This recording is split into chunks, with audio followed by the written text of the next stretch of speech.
Pouco depois de terem criado o Estado de Israel, uma rádio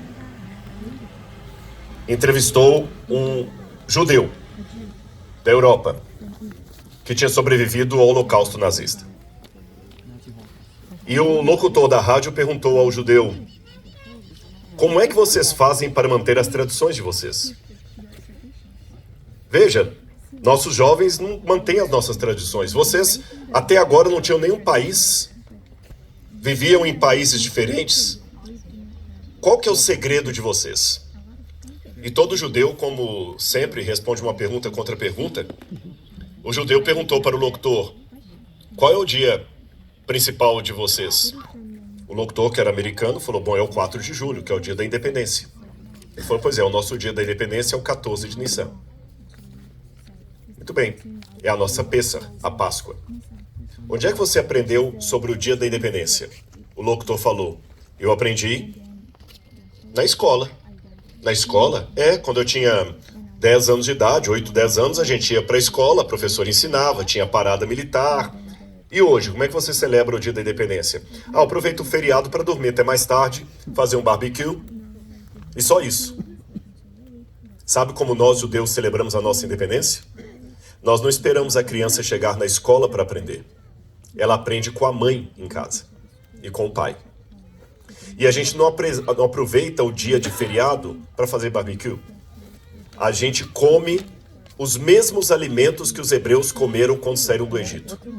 Procuramos que eles sintam o mesmo cheiro que os hebreus sentiam. Nós reproduzimos a história para que as crianças possam ver. Esse é o segredo. Elas vivem, experimentam o mais próximo que nós conseguimos fazer aquilo que os ancestrais fizeram. E quando eu ouvi essa história, eu tirei uma lição para nós ocidentais. Nós estamos perdendo as nossas tradições. Olha como Jesus, como judeu, Jesus era judeu, Jesus fez. Ele pegou o pão, pegou o cálice e falou: todas as vezes que vocês comerem do pão e beberem do cálice, vocês lembram o que eu fiz. É como se você estivesse sentindo o mesmo gosto que os apóstolos sentiram naquele dia em que Jesus estava com eles. Na Bíblia, há uma teologia em torno da mesa. Mas a cultura ocidental, com a ideia de fast food, de pressa, nós não temos mais a teologia da mesa. As famílias não sentam mais juntas para comer. Uma coisa que você aprende com a cultura do Oriente Médio, especialmente beduínos, é que comer sozinho é algo tão sem sentido como contar uma piada e não ter para quem ouvir. Por que o judeu usa um chapéu como esse, que eu até esqueci de colocar na hora da bênção? Confesso para vocês. Um kippah. Porque todo símbolo o lembra de alguma coisa. O kippah lembra que você não é eterno. Você tem limite. Sabe o pai, quando o menino está se achando demais, fala assim: calma, menino, calma, você ainda vai crescer? O kippah lembra que você não é eterno. O kippah lembra que você está constantemente embaixo do perdão de Deus. Amém. Eu não estou querendo judaizar ninguém, mas eu estou apenas mostrando para vocês as raízes do cristianismo. Foi desse berço, com essa cultura, com essa maneira de pensar, que o cristianismo surgiu. E o Shabat, longe de ser um legalismo, é apenas uma maneira de mostrar para vocês como é gostoso celebrar o Shabat. Eu sei que muita gente não guarda o Shabat, e não é uma questão de ser arrogante e falar assim: eu sou superior porque eu guardo você. Não, não, nem legalismo. Uma vez um amigo meu falou que ele era de uma época em que guardar o Shabat era não fazer nada. As proibições do Shabat. E o menininho falava assim: pai, que dia é hoje? Hoje é o dia feliz. O dia feliz é para ensinar para a criança a importância do sábado. Ah, tá bom. Se é o dia feliz, pai, joga bola comigo? Não, não podemos jogar bola porque hoje é Shabat, é o dia feliz. Ah, tá. Então, a gente pode ir nadar lá? Não, não pode nadar porque hoje é Shabat, é o dia feliz. A gente pode brincar junto? Não pode porque hoje é Shabat, é o dia feliz. Quando chegava 11 horas da manhã, o menino já estava perguntando: papai, falta muito para acabar o dia feliz?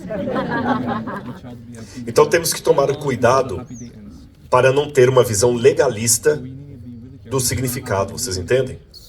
Agora, já que eu falei do Shabat e falei da criação, eu quero colocar vocês para pensarem um pouco numa outra coisa. Esse momento é uma palestra que vou dar, mas ela é mais reflexiva do que meramente informativa. Você veio aqui ao Congresso Você visitou o museu, está aí atrás de você. Milhares de anos de história estão aí.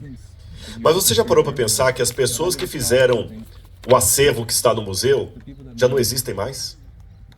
Você já parou para pensar que a lamparina que você viu lá dentro, que os pratos, que a moeda que foi usada, eles foram usados por alguém que tinha um nome, como você, que tinha filhos, que tinha sonhos, que tinha medos, que tinha virtudes e defeitos, pessoas que tinham vantagens e desvantagens, pessoas que ficaram aliviadas quando foram salvas de um acidente, só que nenhuma delas existe mais. É passado. E nós? Nós também vamos passar. Mas será que a vida se limita apenas a isso? O que o Shabat me ensina a respeito da sede que eu tenho de vida eterna? Aquilo que em hebraico eles chamam de Haolam. A eternidade, o cosmo, o tudo. O que eu aprendo sobre a eternidade? A primeira coisa, ninguém nasceu para morrer. A prova maior é que ninguém quer a morte. E mesmo aquelas pessoas que tentam se matar é porque tem algum problema emocional muito profundo. Porque pessoas que estão sadias não querem morrer. Eles não desejam a morte. A morte parece que foi um intruso, alguma coisa que foi colocada forçosamente. Mas o Shabat lembra que o Criador não criou as criaturas para morrerem. Se é assim, o que acontece então que nós falecemos? Bom, a história do Gênesis conta que houve um problema no curso da humanidade. A quebra da aliança com Deus. E em virtude disso, agora as plantas têm espinhos, nós cansamos, envelhecemos e morremos. Mas pela promessa do mesmo Criador que criou o Shabat, a morte não será eterna. O profeta Ezequiel teve uma visão muito curiosa no seu livro, no capítulo 37. Deus falou com Ezequiel assim: Ezequiel, o que você está vendo? Um vale de ossos secos. Deixa eu explicar arqueologicamente o que Ezequiel deve ter visto. Em torno de Jerusalém, você tem dois vales. O vale do Cedron e o vale do Rinon, ou Guiena. E esses dois vales tinham muitos túmulos, porque as pessoas eram sepultadas fora da cidade. E como eram os túmulos israelitas ou judaicos da época do profeta Ezequiel?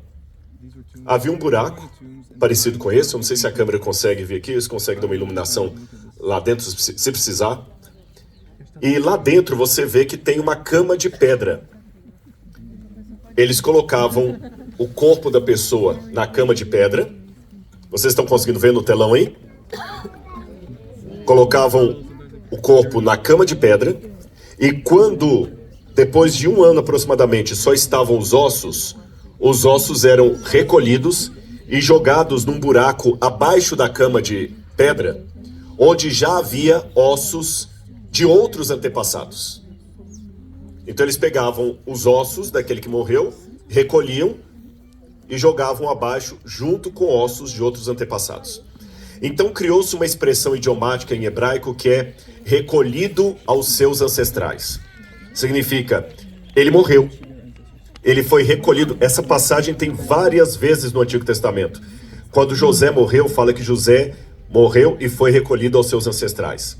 Quando fala da morte de Sara, Sara foi recolhida aos seus ancestrais. Quer dizer, você recolhe os ossos e coloca ali embaixo. Na época de Jesus, eles modificaram um pouco esse procedimento. Na época do Segundo Templo. Eles recolhiam os ossos, ele está filmando lá dentro, então vocês estão vendo que tem a cama, e eles recolhiam os ossos e colocavam, eu não sei se agora essa outra câmera consegue pegar aqui, numa caixa de pedras como essa que eu tenho aqui, olha. Tá bom? Pode. Mas ele já tá pegando ali, ó. tá bom? Tá vendo essa caixa de pedra? Alguém me ajuda aqui segurando o microfone para mim? Essa caixa é propositadamente chamada de ossário ou ossuário. Ela tinha uma tampa, mostra aqui dentro, para vocês verem. E ela, pode mostrar dentro dela. E ela tinha, aqui dentro, ó. E ela tinha o tamanho de um fêmur. Então todos os ossos da pessoa eram colocados aqui. Às vezes 2, 3 membros da família eram colocados aqui. Colocava-se a tampa. Em alguns raros casos, escrevia o nome da pessoa da família. Vou precisar de novo de você. E essa caixa de pedra era colocada naquele lóculo que está ali embaixo que vocês estão vendo. Perceberam? Abaixo da cama de pedra tem esses lóculos. Aquela caixa de pedra, ela é colocada ali embaixo. Agora olha que curioso. Pode voltar para mim aqui. Esse procedimento acontecia depois de 1 ano da morte do indivíduo. A pessoa morria, eles colocavam o corpo dentro de um túmulo semelhante a esse, fechavam a porta do túmulo com essa pedra, e depois de 1 ano aproximadamente, eles tiravam essa pedra e só havia ossos ali. Aí os ossos eram tirados e colocados nessa caixa de pedras. Tecnicamente, nesse dia que os ossos eram colocados na caixa de pedra, no ossário, é que a pessoa era sepultada. Na nossa cultura, principalmente aqui no Brasil, a pessoa é sepultada 24, 48 horas depois de morta. Nos Estados Unidos demora um pouco mais. Lá em Israel, apenas 1 ano após a morte da pessoa que ela era sepultada. Olha que curioso. Até então, o corpo era colocado no sepulcro. Mas, tecnicamente, sepultado era quando a pessoa era colocada dentro do ossuário. Vejam que curioso. Jesus, certa vez, estava... O Evangelho de Lucas nos conta essa história. Jesus estava andando estrada fora, chamando os seus discípulos, e um deles disse assim, Lucas capítulo 9, versículo 59. A outro Jesus disse, siga-me. E ele respondeu, Senhor, deixe-me primeiro ir sepultar o meu pai. Quem não conhece a cultura do Oriente Médio pensa que Jesus estava sendo completamente frio em relação a um rapaz que estava com o pai no velório. Porque imagina, Senhor, eu vou te seguir, mas deixe-me primeiro sepultar o meu pai, depois eu venho. Sabe por quê? Jesus falou com ele, não, deixe que os mortos sepultem seus mortos. Poxa, será que Jesus não respeitou nem o luto daquele rapaz? Mas agora que você conhece toda essa cultura do Oriente Médio que eu acabei de explicar para você, quando o rapaz pediu a Jesus, eu te seguirei, mas deixe-me primeiro sepultar o meu pai, o que ele estava pedindo? Para primeiro o pai morrer, colocar o corpo do pai lá dentro, esperar passar 1 ano da morte do pai, tirar os ossos do pai, colocar nesse ossuário, aí sim ele estaria pronto para seguir Jesus. Depois eu vou fazer minha faculdade primeiro. Jesus falou assim, não, deixe os mortos sepultar os seus mortos. Ou seja, na época certa, você fará isso. A morte não é o fim. Tenha certeza. De acordo com o Criador da vida, a morte não é o fim. Mas eu tenho uma pergunta séria para fazer para vocês. Eu quero que você reflita nessa pergunta enquanto eles vão tocar a primeira música e depois eu quero finalizar com isso. Onde estava Deus quando aquele ente querido seu morreu que não o salvou? Talvez você veio a esse congresso para ouvir de arqueologia, de história, de ciências bíblicas, mas tirando a sua sede acadêmica, existe um ser humano que está com alguém lutando com câncer, ou que está perguntando por que Deus não salvou aquela criancinha. Onde é que estava Deus? O que acontece com aqueles que a morte levou? Por que Deus salva uns e não salva outros? Eu quero que você pense nisso um pouco, enquanto eles tocam uma música, porque depois eu quero falar algo que vai ao seu coração. Preste atenção nessa música e pense nisso. E converse com o Criador agora. Onde é que o senhor estava quando eu mais precisei do senhor? Pense nisso agora.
Eu não... Vocês ouviram a música? Eu não tenho bola de cristal, mas eu posso pensar que você ficou assim. Escolheram a música errada. Ele pediu para eu pensar em alguma coisa que me doeu, alguém que a morte levou e... Uma música tão bonita. Não. Sabe por quê? Esse é o paradoxo da vida. Os judeus que estavam nas mãos dos nazistas foram às vezes obrigados a tocar músicas como esta, enquanto seus entes queridos eram queimados na câmara de gás. E você pode falar, como é que acredita em Deus numa situação dessa? Eles voltaram acreditando em Deus. E um deles, chamado Viktor Frankl, que criou a terceira escola de psicanálise de Viena, ele viu uma orquestra como essa sendo obrigada a tocar para os nazistas enquanto pessoas eram queimadas. Aí eu pergunto a você, se por um lado você está questionando por que Deus permite algumas tragédias, de onde vem a nossa força para continuar acreditando? Isso significa que há uma esperança.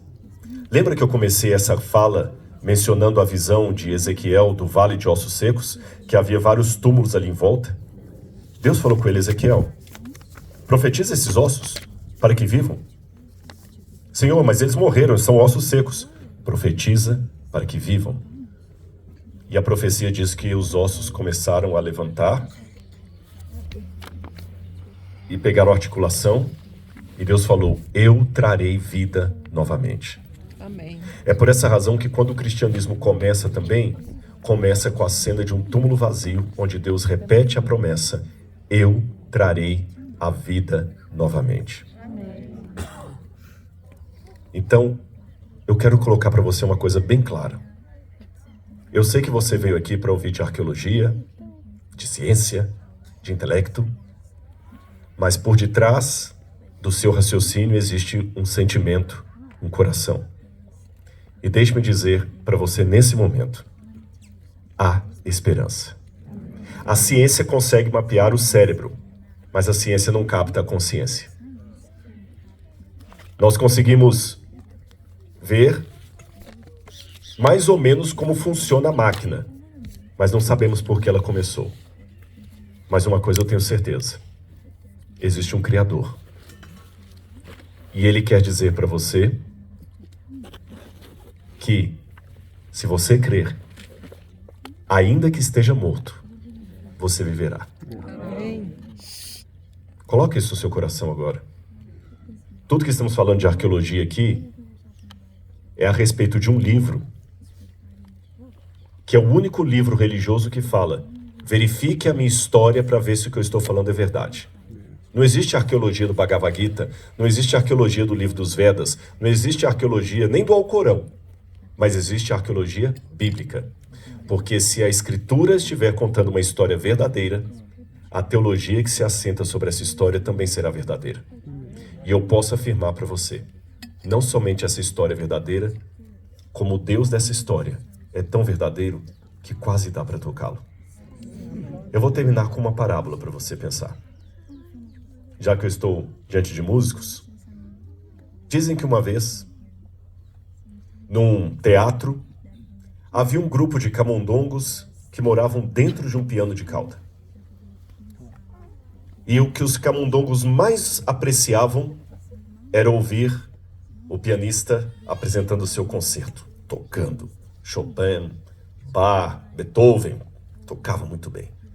E os camundongos se reuniam e falavam assim, vamos ouvir o pianista. Mas o tempo passou e alguns camundongos mais inteligentes começaram a se especializar, fazer mestrado, doutorado, especialização, e chegaram à conclusão que não havia pianista nenhum. E eles davam explicações racionais da música. Sabe o que eles diziam para os outros camundongos? Já descobrimos o segredo, nós subimos por ali e nós temos agora a razão como a música acontece, é a teoria das cordas. Existem umas cordas, algumas mais grossas, outras mais finas, e tem uns martelinhos ali com a almofadinha, e quando ele bate na corda, ela vibra, dando um som mais grave ou mais agudo. Percebeu? É só isso. Não existe pianista nenhum. E aí, houve um racha no meio dos ratos. Alguns camundongos acreditavam na existência do pianista, outros falavam, não, você já viu esse pianista? Se ele existisse mesmo, a gente não passaria os problemas que passamos. Esqueça esse pianista. A música é explicada apenas pela razão. São os martelinhos que batem nas cordas e produzem a vibração sonora. Não há pianista nenhum. E assim, seguia a vida dos camundongos dentro do piano. Alguns acreditando na existência do pianista, outros não. Mas a despeito da crença ou da descrença, o pianista continuava executando a sua bela melodia. A natureza está cheia de imagens, som e informação. Nós estamos dentro desse grande piano de cauda chamado universo. Alguns acreditam que há um criador regendo a orquestra. Outros acreditam que são apenas martelinhos batendo em cordas. Eu acredito no pianista. E o pianista me dá a certeza que se há melodia, há música. Se há música, há compositor. Se há compositor, há propósito. Se há propósito, a morte não é o fim. Ele trará a vida. O túmulo um dia ficará para sempre vazio. Vamos ouvir mais uma música E depois eu quero fazer uma oração com vocês, para terminarmos essa reflexão.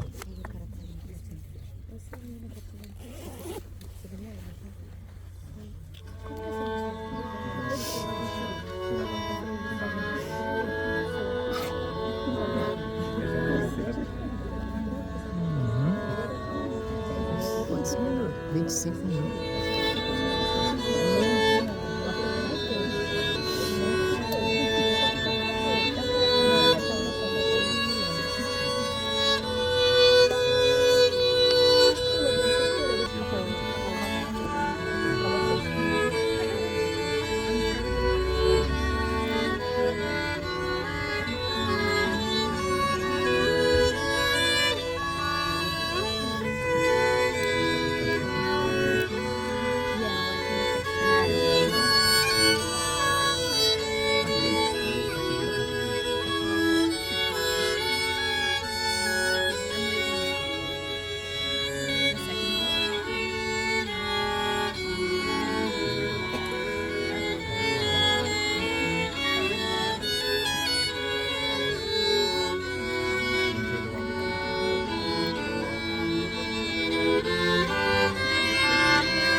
Coloque uma música no seu coração agora.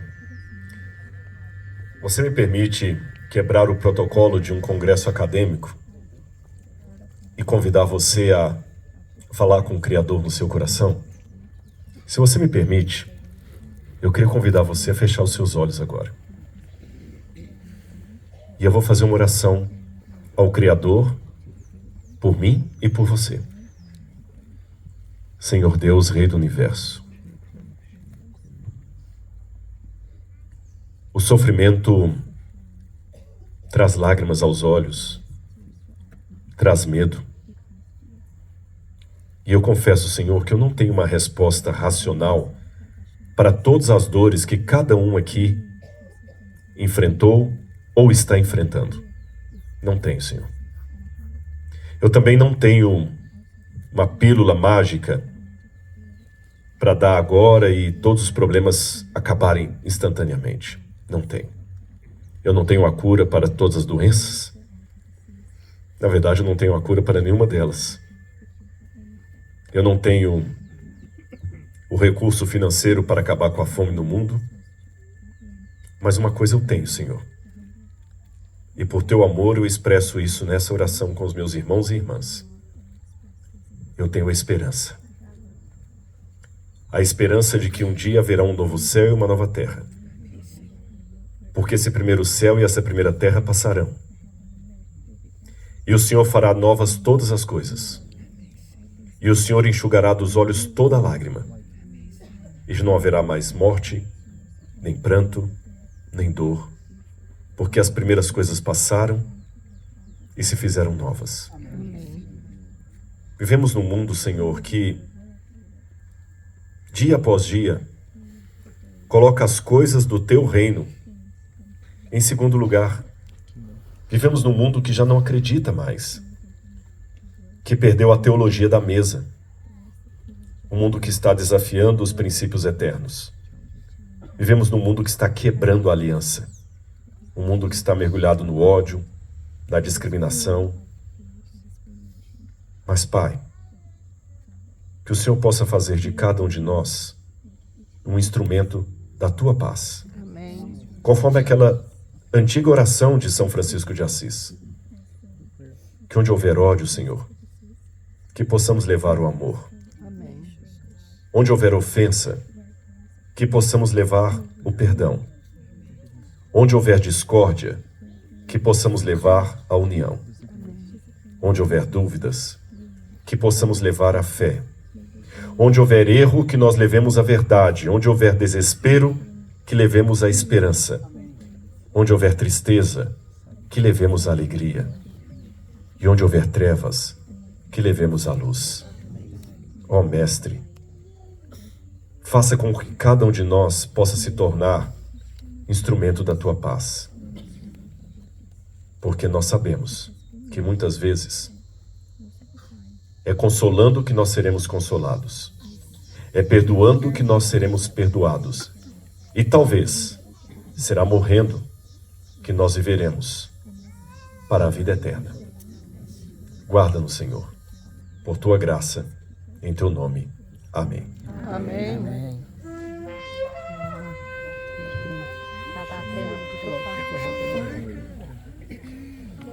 Que Deus abençoe a todos e vamos cumprimentar uns aos outros com um Shabbat Shalom. Feliz sábado.